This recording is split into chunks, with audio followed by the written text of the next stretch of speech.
खर्चीली सास। एक बार की बात है, सीमा नाम की एक महिला थी। उसकी एक सास थी जिसका नाम था रमा, जो कि बहुत खर्चीली थी। सीमा जहां बचत पर जोर देती थी, वहीं उसकी सास कोई बचत नहीं करती थी और फिजूल खर्च करती थी। एक बार सीमा ने अपनी सास को कुछ पैसे रखने के लिए दिए, जिसको वो अगले दिन बैंक में जमा कराने वाली थी।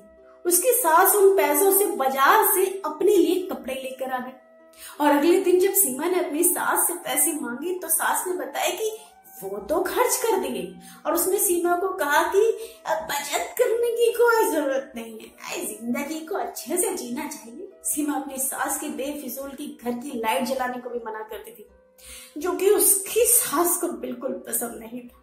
वो इन बातों पर अपनी बहू सीमा को डांट देती थी।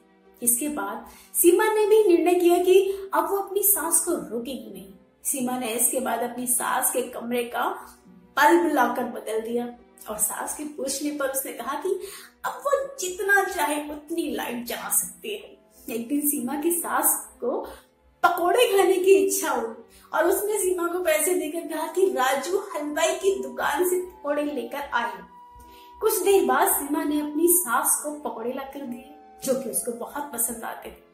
इसी तरह दिन बीतते जा रहे थे और सीमा ने अपनी सास को फिजूल खर्ची पर टोकना बंद कर दिया था। एक दिन सीमा की सास बीमार हो गई। उसको जब हॉस्पिटल में भर्ती कराया तो डॉक्टर ने एक बड़ी बीमारी बताकर शहर के हॉस्पिटल में रेफर करने को कहा। जब सीमा के पति ने डॉक्टर से इसका खर्च पूछा तो डॉक्टर ने 2 लाख रुपए बताए। ये सुनकर सीमा का पति और उसकी सास बहुत दुखी हो गए कि इतने पैसे हम कहां से लाएंगे। लेकिन सीमा ने डॉक्टर को अपनी सास को शहर के डॉक्टर को रेफर करने को कहा, जिससे उसके पति और सास हैरान रह गए। सीमा ने बताया कि ये पैसे उसने घर खर्च से बचत करके जोड़े। इसके बाद कुछ दिनों बाद सीमा की सास शहर से अपना इलाज कराकर वापस आ गई और अब वो पूरी तरह से स्वस्थ थी।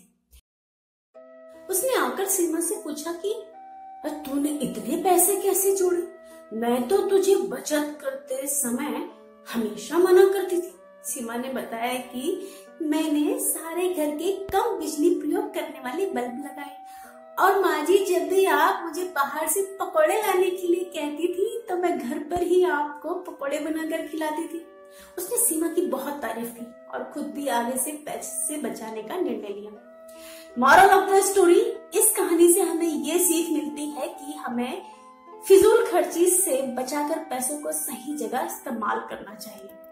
आपको मेरी आवाज में स्टोरियां कैसी लग रही हैं कमेंट करके जरूर बताइएगा और आप इस किस टॉपिक पे कहानी सुनना चाहते हैं ये भी बताइएगा। और कहानी पसंद आई तो प्लीज चैनल को सब्सक्राइब कर दीजिए, लाइक कर दीजिए, शेयर कर दीजिए and thanks for the watching.